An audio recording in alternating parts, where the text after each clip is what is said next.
জিরানিয়া আমতলী শিবনগরস্থিত পশ্চিম ত্রিপুরা জেলার বিভিন্ন স্থানে নির্বাচনোত্তর সন্ত্রাস সৃষ্টি করেছে শাসক দল। পুলিশের সামনে বিভিন্ন সময়ে এই ধরনের সন্ত্রাস চলছে।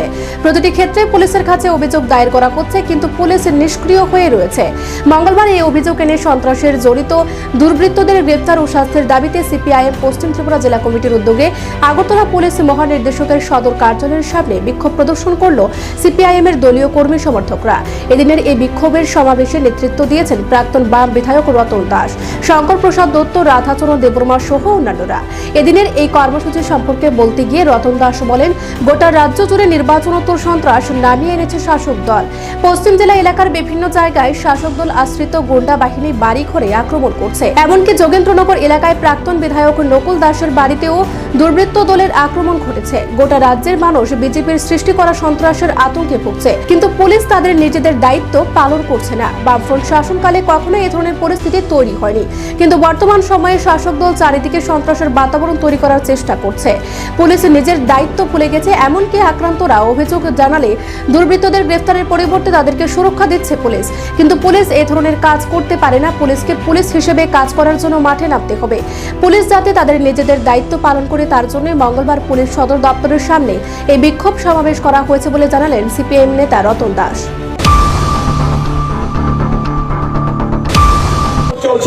আপনারা জেনে অবাক হবেন, প্রাক্তন বিধায়ক, সিপিএম এর নেতা, এই রাজ্যের বিশিষ্ট সাহিত্যিক লেখক নকুল দাস, তার বাড়ির পাশে একটা স্কুল আছে, সেই স্কুলের মধ্যে ইট পাটকেল মদের বোতল নিয়ে তার বাড়িতে ঢুকে, এই স্কুলে ঢুকে হামলা করেছে।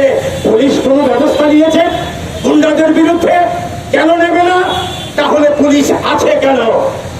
পুলিশের কাছে মানুষ কিভাবে বিচার চাইবে? পুলিশের কাছে মানুষ কেন আসবে? পুলিশ তো মানুষকে রক্ষা করার জন্য। এখানে দেখা যাচ্ছে মানুষকে যারা আক্রমণ করছে তাদেরকে রক্ষার দায়িত্বে পুলিশ নিয়োজিত। এই লজ্জা রাখার জায়গা নেই আমাদের। এই রাজ্যটা এমন ছিল না। বামফ্রন্ট এই রাজ্যে 35 বছর রাজত্ব করেছে, সরকার চালিয়েছে, এমন কেউ বলতে পারবে না। আর 6 বছরের কাহিনী যদি বলি এই রাজ্যের মধ্যে, তাহলে শেষ হবে না। আপনারা জানেন, সংবাদ মাধ্যম জানেন, পুলিশ জানেন, সেটা একইভাবে চলেছে। এটা চলতে দেওয়া যায় না। এর বিরুদ্ধে আমরা প্রতিবাদ করি। এই জন্য পুলিশ সদর দপ্তরের সামনে আমরা এসছি। পুলিশ সদর দপ্তরে পুলিশের ডাইরেক্টর জেনারেল অফ পুলিশ এখানে বসেন, আইন শৃঙ্খলা বসেন, যারা আইজির দায়িত্বে আছেন, এখানে এসপি ওয়েস্ট আছেন, অন্যান্য বড় বড় অফিসাররা আছেন। আপনারা আমাদের কথা শুনছেন না এমন না। কাজে আপনাদের কাছে আমরা এখানে বিক্ষোভ জানাচ্ছি। আপনাদের গেইটে দাঁড়িয়ে আমরা দেখতে চাই আপনারা দুর্বৃত্তদের বিরুদ্ধে কি ব্যবস্থা গ্রহণ করেন এবং আইনের শাসন কিভাবে আপনারা ফিরিয়ে আনতে পারেন, এটা আমরা দেখতে চাই। যদি এটা না করেন তাহলে আমাদের লড়াই আমরা চালাবো। গণতান্ত্রিক পদ্ধতিতে আমাদের লড়াই চলবে।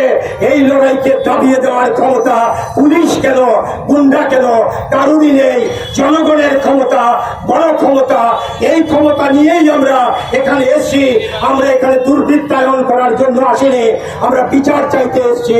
পুলিশ বলুক দুর্বৃত্তদের বিরুদ্ধে ব্যবস্থা গ্রহণ করবে কিনা। যদি না করেন তাহলে আমরা আমাদের আন্দোলন অব্যাহত রাখবো।